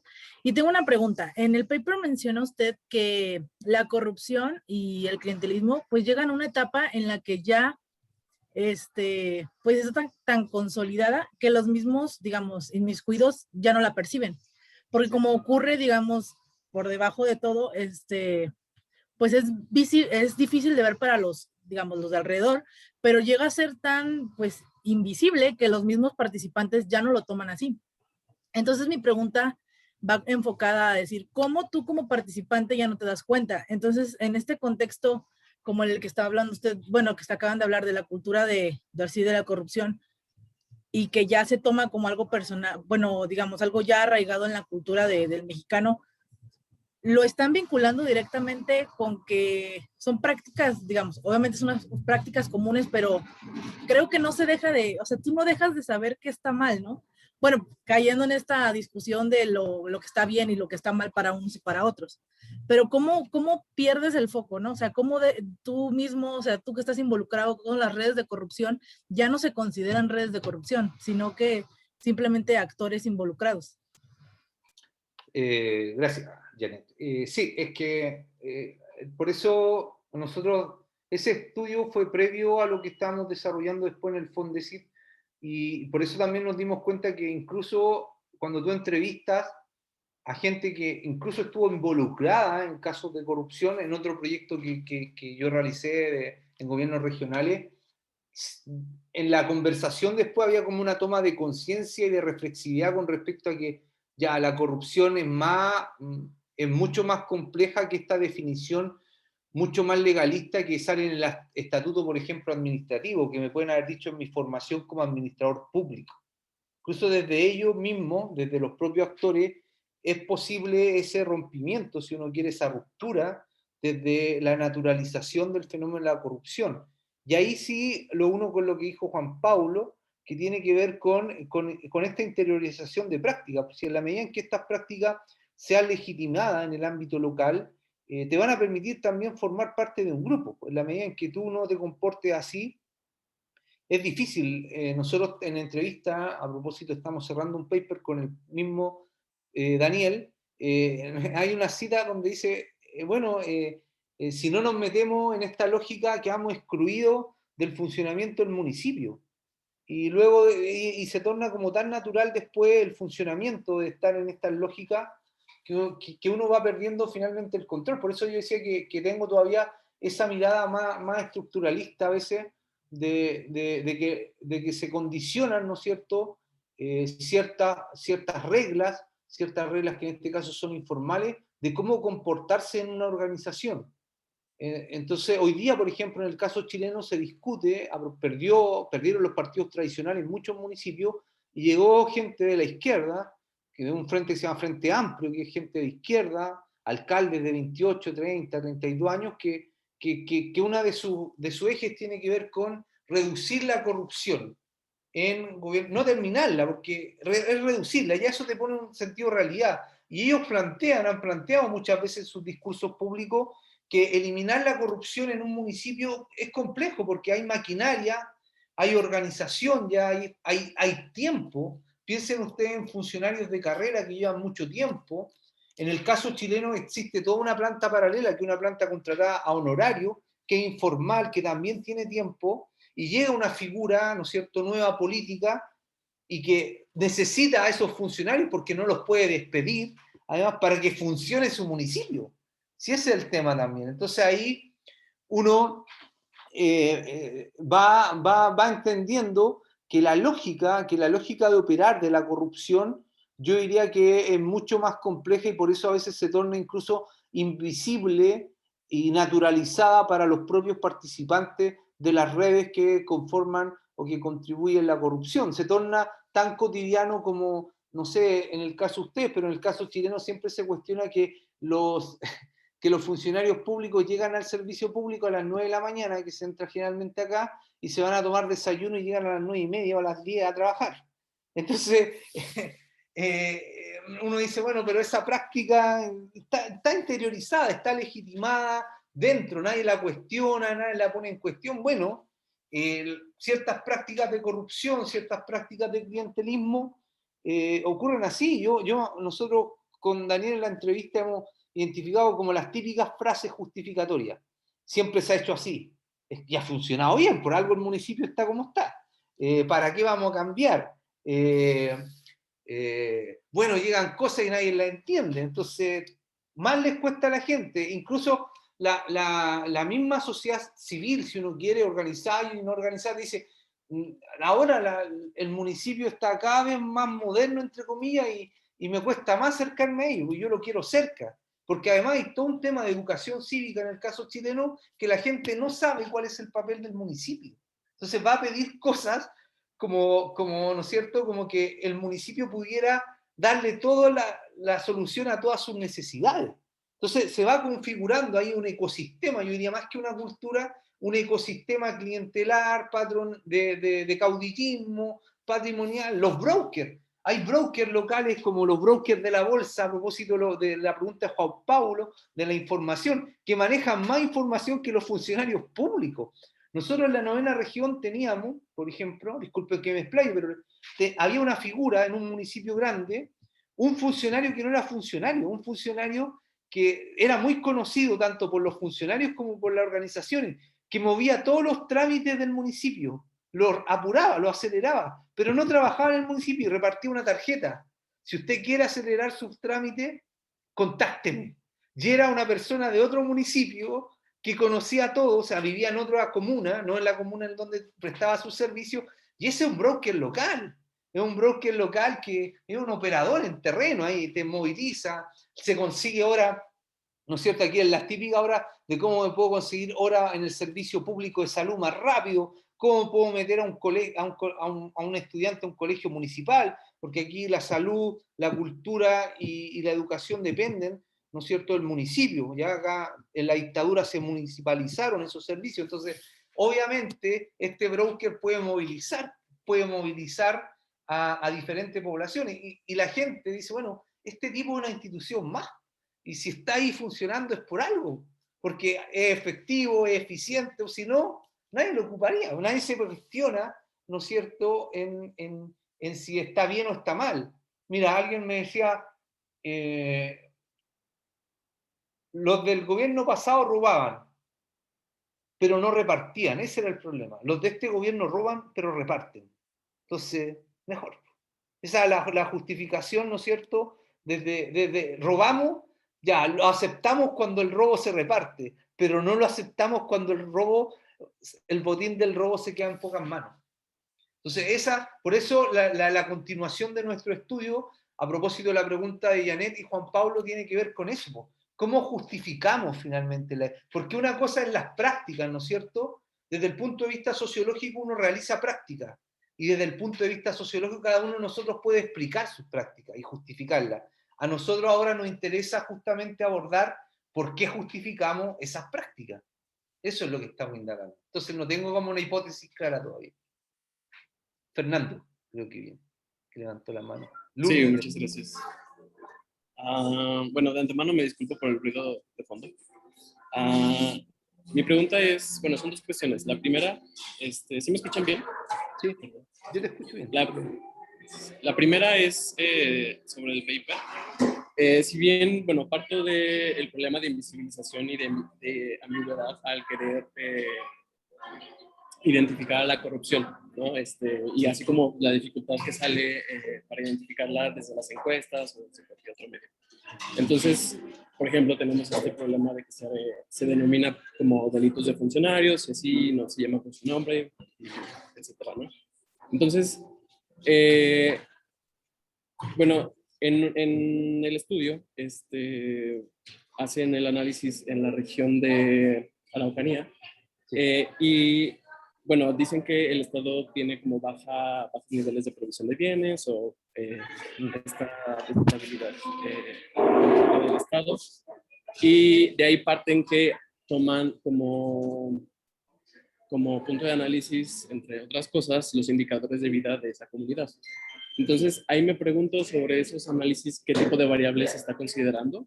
Es decir, porque a veces el tener datos sobre la calidad de vida de una región es muy importante porque nos puede dar datos precisamente sobre gobernabilidad. Y bueno, de esto ya me recuerda, por ejemplo, el Prosperity Index de Gatum, donde pues tiene uno de los pilares que es de gobernabilidad, pues tiene cosas como rendición de cuentas, rule of law, integridad de gobierno, efectividad y entre otras, ¿no? Entonces me pregunto qué variables, y si se consideran en el estudio, qué variables están dentro de estos indicadores de calidad de vida como para poder hacer también unas consideraciones teóricas sobre cómo es que vive la ciudadanía ahí, y pues también de alguna forma incentivar el que se promuevan este tipo de indicadores para medir la calidad de vida, ¿no? Que también a veces son muy escasos, ¿no? Al medirla. Y bueno, ya la segunda, una muy rápida, es sobre, desconozco mucho como la situación de Chile, pero por ejemplo en México que tenemos acá las contralorías municipales, que bueno, uno de los problemas es que dependen del municipio, entonces ahí hay un problema muy fuerte. No sé cuál es la situación en Chile, si también existen estos organismos, que bueno, ya vimos que hay actores más predominantes que incluso el municipio. Entonces, pero bueno, de todos modos es una duda que tengo, ¿no? Gracias. Gracias, Fernando, por las dos preguntas. Con respecto a la primera, yo diría que nosotros no medimos, no hicimos como ese indicador de una variable dependiente calidad de vida propiamente tal. Nosotros trabajamos con indicadores finalmente que construye la Subsecretaría de Desarrollo Regional, que construye una tipología de los municipios según la complejidad, la configuración socioeconómica, si urbano-rural, y además trabajamos nosotros, no sé si conocen ustedes la encuesta La POP, la encuesta de opinión pública, ya. Nosotros hicimos el año 2014 una sobremuestra para la región de la Araucanía. Le pedimos en ese momento a los encargados en algo que hacer una sobremuestra y comparar la Araucanía con el propio Chile y con otros países, y ahí logramos generar un índice de capacidad estatal, que también son variables más bien de corte independiente, uno diría. Entonces, lo que nosotros más que hacer o medir, lo que hicimos es entrevistar a diferentes actores de esas tipologías, en el fondo. Si es que la posición de los actores en esos determinados territorios incidía en las respuestas y en la configuración de la corrupción propiamente tal. Ahora, a mí me parece que lo que tú planteas es bien interesante. Ahora, yo te vuelvo a decir, tengo cuidado con los indicadores, porque los indicadores, y aquí voy a unirlo con la segunda pregunta, es cómo voy a construir el indicador. Si el indicador va a ser un checklist, que es lo que ocurre generalmente en temas de transparencia, Chile va a ser siempre bien evaluado. Pero si tú entras por ejemplo, en nuestro caso, mira, la Contraloría General de la República es un organismo independiente y tiene contralorías regionales independientes que fiscalizan a los municipios. Pero resulta que nos cuentan en municipios, nosotros le preguntamos, bueno, a propósito del organismo de control, ¿cómo es la relación con la Contraloría? Es súper buena, pues con el Contralor Regional aquí salimos a comer asado, jugamos partidos de fútbol, nos llevamos súper bien, nos avisa cuándo va a venir a hacer la auditoría. Entonces, si tú vas a hacer el índice y pones autonomía autonomía de la Contraloría General de la República en Chile, 1 sí, 0 no, 1. Tiene, perfecto. Chile es autónomo en eso. Pero cuando entra justamente al hacer, al operar, te das cuenta de que no hay autonomía, porque la autonomía es formal, porque en la práctica lo que debiese existir, por ejemplo, en ese indicador debía ser cuántas veces rotan en regiones por ejemplo, los contralores regionales, para que no se generen estas instancias, ¿no es cierto?, de socialización. Pues no puede ser que el director de control del municipio me diga, pero súper bien, nos llevamos. Pues no, ¿cierto? No, yo ni siquiera le había preguntado si se iban bien o mal, le quería saber cómo era el proceso formal, pero era, no, pues jugamos a la pelota, nos avisa cuándo va a venir, entonces nosotros le tenemos un desayuno, todos los papelitos listos, ¿no? Entonces tú dices, bueno, ahí hay, en términos legales, la institución en Chile te va a decir, funciona impecable, pero la puesta en práctica te va a decir, no, pues no hay autonomía, son los grandes problemas que vimos, por ejemplo. Y existe al interior de los municipios el director de control, que también lo nombra la Contraloría, pero el director de control es un tipo que le ponen en una oficina en el municipio, en el último piso, que nadie lo pesca, que nadie lo toma en cuenta, que nadie conversa con él, y que en algunos casos nos dijeron, oye, pero si el director de control era el exdirector jurídico de acá del municipio. Entonces, ¿qué independencia va a tener? Ya, ¿no es cierto? Nos quedamos con esa foto y decimos, aquí hay corrupción, ¿ya? Pero volvamos a la capacidad estatal.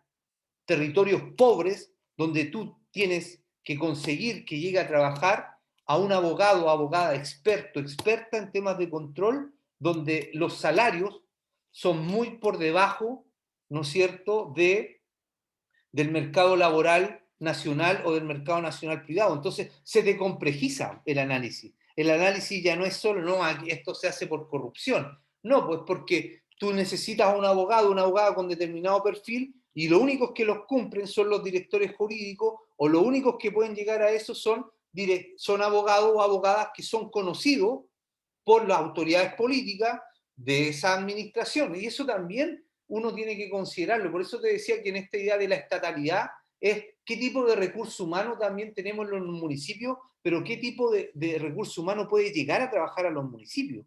Porque si no tienes los incentivos económicos apropiados, es muy difícil que tú compitas con un bufete de abogados privados. Si tú quieres gente buena en los municipios, tienes que competir. Entonces, mira, te pongo un caso, un municipio tiene 6 funcionarios, 6 en esta región, 6. Y cuando tú le preguntas, bueno, tú eres encargado de procesos, y te dice, sí, yo contractualmente soy encargado de 3 procesos. Y tú lo entrevistas y te das cuenta que en el día a día es encargado de 18 procesos. Entonces, desde el punto de vista, su ineficiencia, desde un observador externo, puede ser vista como corrupción. Pero si tú empiezas a escudriñar, a decir, no, pues esto no hay intencionalidad, aquí tiene que ver con un tema de capacidad, con un tema de no responsabilidad del mandato, de que él cree que tiene a cargo 3 procesos, pero en la práctica tiene 10, tiene 12. Entonces, por eso, Fernando, es que yo creo que es muy importante la complementariedad. ¿Te sirven los indicadores? Obviamente que sí, pero los indicadores te van a dar eso, no te van a dar lo otro, no te van a decir, oye, mira, Chile, servicio electoral independiente, sí. ¿Tiene subsecretaría de gasto electoral? Sí. Excelente. Chile controla bien las campañas políticas. ¿Cuánta gente trabaja en la subdirección de gasto electoral? 2. ¿Cuántos sancionados a investigación ha realizado? Ninguna, porque no tiene recursos. Entonces, eso es lo que pasa. Eso, el enforcement finalmente de nuestras instituciones, uno diría es muy débil para el caso chileno. Están diseñadas institucionalmente brillante, pero en la práctica, entonces, sí, no tenemos ese dato de la variable dependiente calidad de vida que tú dices. Pero, por ejemplo, avanzar sería importante, más que avanzar incluso en los de calidad de vida, es un índice de desigualdad regional, un índice de desarrollo de desigualdad regional. Como los del PNUD que hace a nivel nacional, sería bueno tenerlo a nivel regional. ¿Con qué niveles de desarrollo nos estamos encontrando? Y si ahí, por ejemplo, el nivel de estatalidad tiene incidencia en el nivel de desarrollo. Por ejemplo, mira, en Chile existen los COSOC, que son los consejos de la sociedad civil que permiten participar de ciertas instancias de los alcaldes. Entonces, En Chile, un indicador te pone participación de los COSOC. Todos los municipios tienen COSOC. Anda a ver la configuración de los COSOC. Son todas organizaciones amigos del alcalde de turno. Y uno de los grandes problemas que ha arrojado Contraloría. Entonces, yo pondría matices. Lourdes. Tenía que levantar la mano. Sí, muchas gracias por la conferencia. Me pareció muy estimulante a propósito de que también soy socióloga.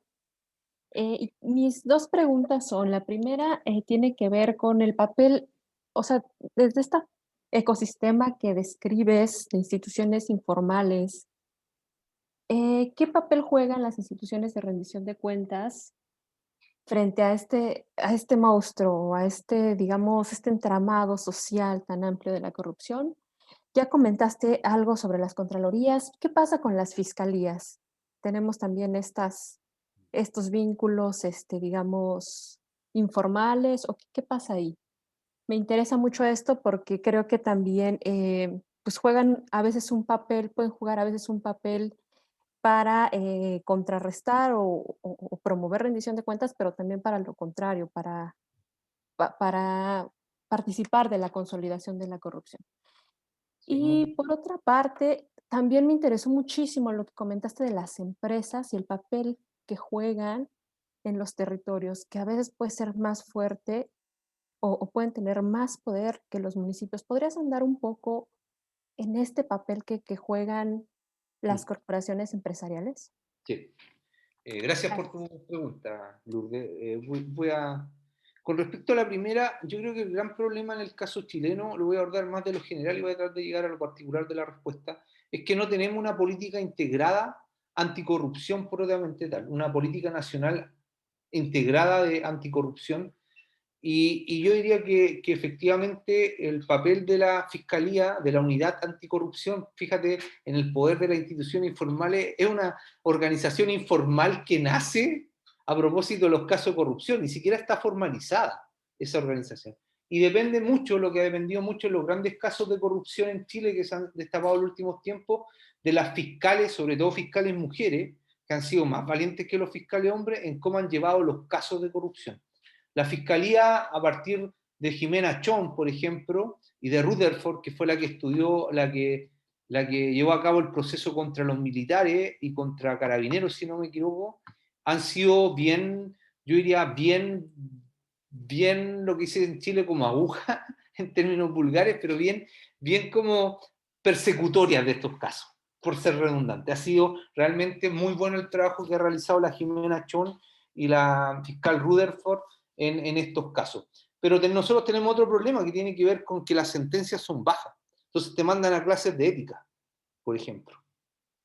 Esa es una sanción. Entonces, para la gente, por ejemplo, eso generó mucha molestia y que fue una de las causantes del proceso transformador que estamos hoy día viviendo en Chile. El hecho de que fuera irrisorio que con personas en las cuales falsificaron boletas de honorario por cientos de millones de pesos,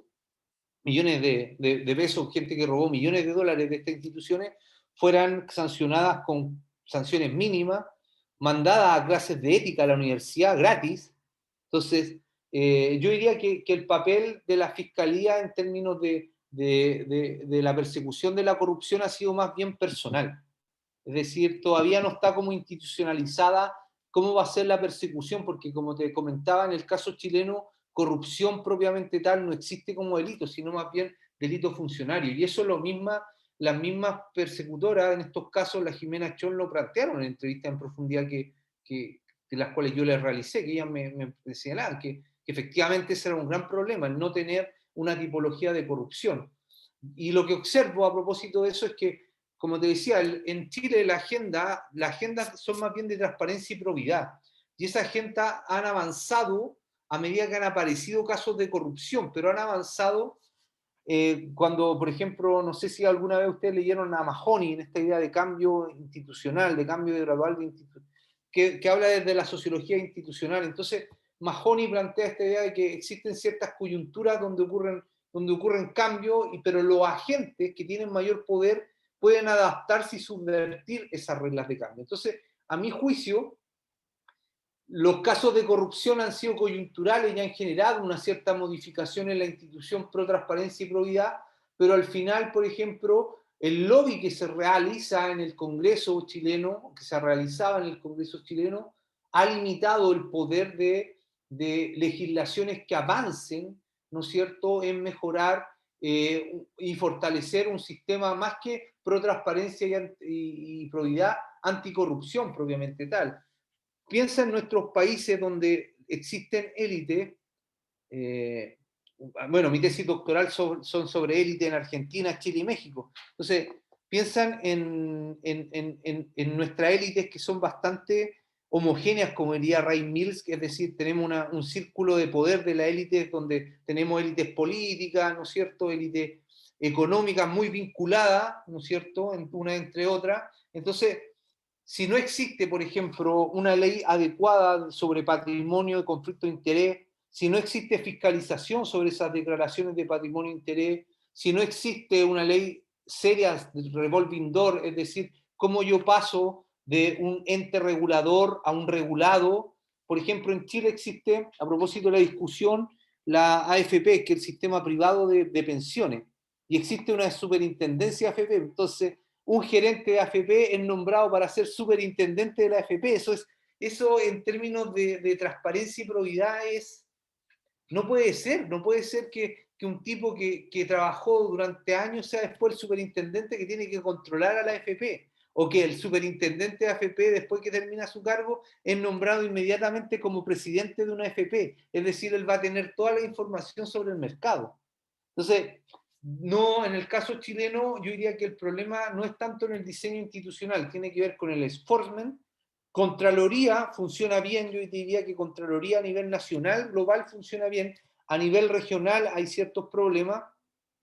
Y yo diría que el Ministerio Público, a partir de iniciativas más bien de ciertos fiscales, como la fiscal Chon y la fiscal Rutherford, han mostrado, yo diría, voluntad para avanzar en investigar casos de corrupción de alta complejidad. Con respecto a la relación entre empresa y municipios, sobre todo, es una gran pregunta, y una gran pregunta de, no sé si has leído un texto de Rob Schneider que se llama Las variedades del capitalismo, que es un texto súper interesante cómo la empresa en América Latina capturan el Estado y la variabilidad de relaciones que se dan en esa captura, que no es solamente una única captura.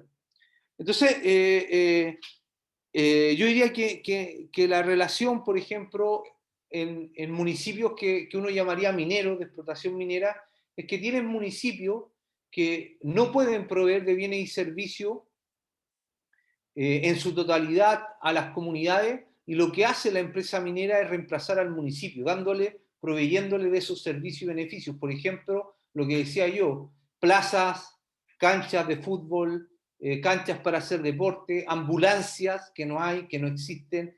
Entonces, de alguna manera las comunidades, en esta idea, ¿no es cierto?, más antropológica de la reciprocidad de Marcel Mauss, de la teoría del don, de alguna frente a esas prestaciones, bueno, dejemos que la empresa se coloque acá, además da puestos de trabajo, y después lo que ocurra con los relaves, o lo que ocurra con la contaminación o con los usos del agua, bueno, se verá después, pero en el cálculo inmediato, lo que se genera finalmente es que el Estado ahí deja de ser un interlocutor y se transforma la relación empresa-mercado, sociedad civil, en una relación diádica, y no triada, sino diádica entre empresa y sociedad y comunidades. Y esa relación, además, es una relación bastante poco democrática, porque es una relación que adquiere rangos bien clientelares. Entonces, además, se supone que las municipalidades no pueden recibir fondos de empresas. Entonces, la pregunta es, ¿cómo hacen los municipios, a través de qué mecanismo, para que una determinada empresa invierta en la infraestructura pública que uno esperaría que lo hiciera el gobierno regional a través de sus fondos de desarrollo regional o a través de los municipios? Pero no lo hacen las empresas. Entonces, las empresas finalmente, ¿qué hacen? Capturan a ciertos grupos dentro de la comunidad para que en el fondo no tengan conflictos, sobre todo conflictos territoriales, socioambientales o uso de recursos. Hoy día en el norte del país tenemos un problema de acceso al agua, a agua, de las comunidades sumamente grave, están comunidades sin agua. Y eso es gran responsabilidad de las empresas mineras, porque las empresas mineras finalmente en un territorio dicen, bueno, yo pongo un colegio, pongo ambulancia, pongo una plaza, pongo una cancha. Entonces se va dando esa relación yo diría, de la empresa, no solo tienen un poder económico, tienen un poder, como se denomina, estructurador, sumamente importante y necesitan de lo político. En el neoliberalismo, por más que las empresas tengan poder, necesitan de lo político para coordinar la sociedad. Las empresas no pueden coordinar la sociedad. Por algo financian campañas políticas. Perdona la interrupción, nos quedan menos de 18 minutos y tenemos 4 preguntas más. Alejandro, después Luis Eduardo, Suhail y entonces Luz. Perfecto. Hola Emilio, un gusto saludarte. Hola, Alejandro. Bueno, voy a ser súper rápido para permitir también a mis compañeras que puedan participar. Primero, felicitarles por todo lo que están logrando en Chile. Son una enorme luz para América Latina. Entonces, desde acá, pues, una gran felicitación por lo que están haciendo allá. Y yo lo que quería era profundizar en en el proceso metodológico que seguiste en tu proceso de investigación.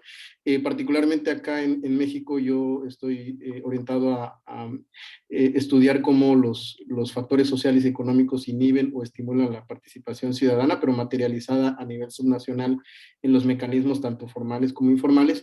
Y hay uno particularmente que a mí me interesa mucho y que de hecho es la razón o es el detonante por el cual estoy en este fellowship, que son los comités estatales anticorrupción, ¿no?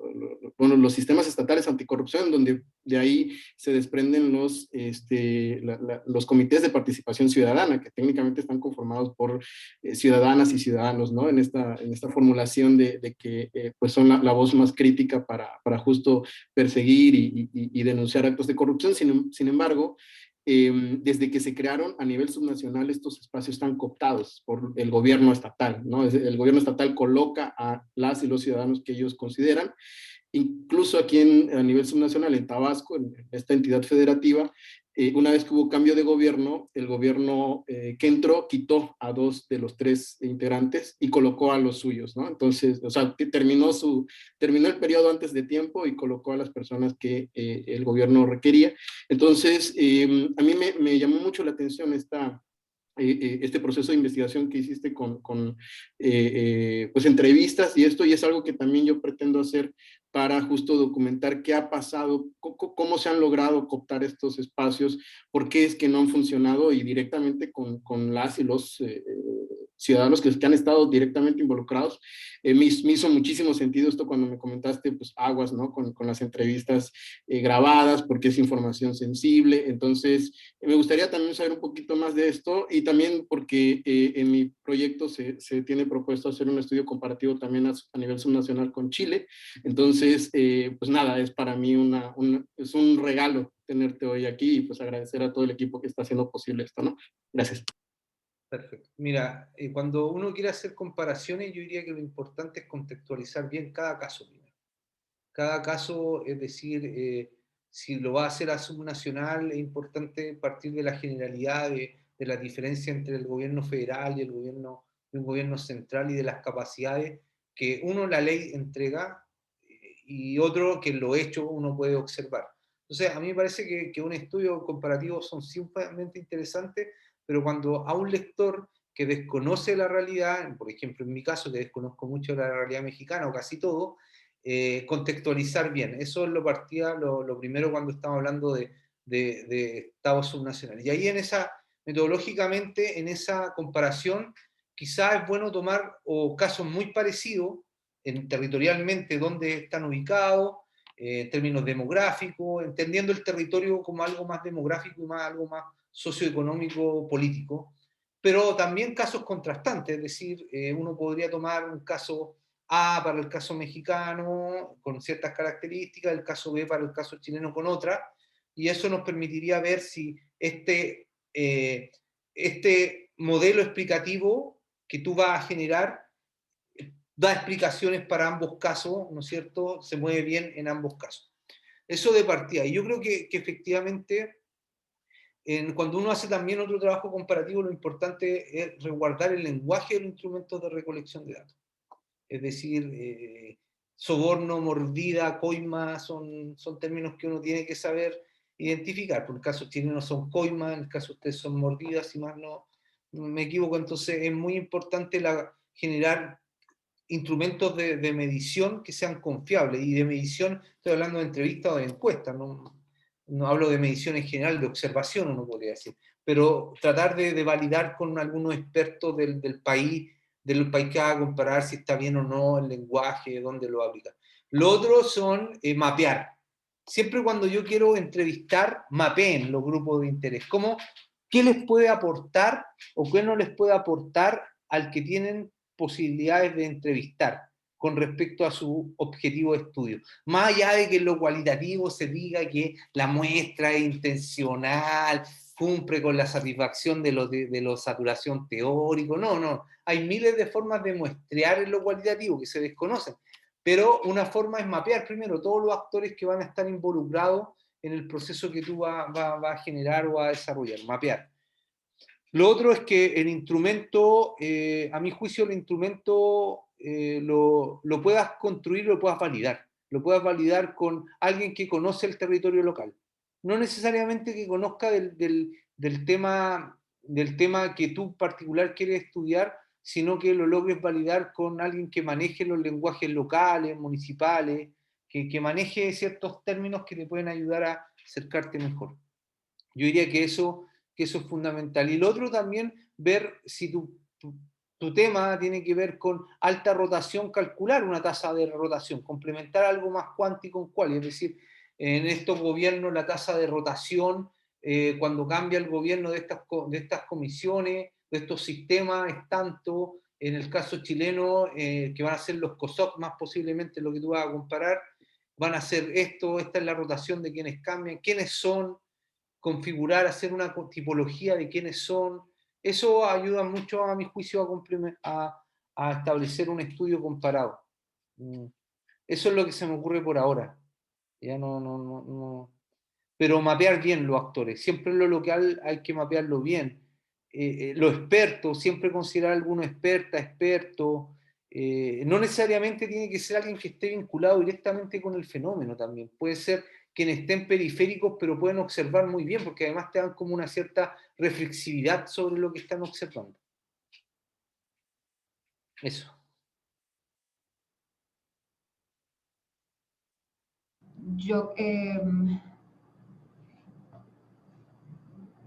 No nos va a alcanzar el tiempo, y nos quedan 3 preguntas.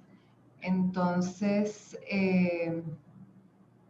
queremos pedir a Luis Eduardo, Sujail, Ruth, cualquier otra persona que nos envíen las preguntas y se las hacemos llegar a Emilio con las contestaciones y se las compartimos a todos para que así, sé que nos extendimos y gracias por la discusión y por las preguntas y por el interés, y más que nada gracias a Emilio por compartir su visión tan importante hacia la corrupción, y que tenemos mucho que aprender de ella, y como dijo Emilio, conversa mucho con la investigación como nosotros la hemos llevado a cabo también. Así que muchas gracias a Emilio y a todos los que están aquí y contribuyeron con sus preguntas.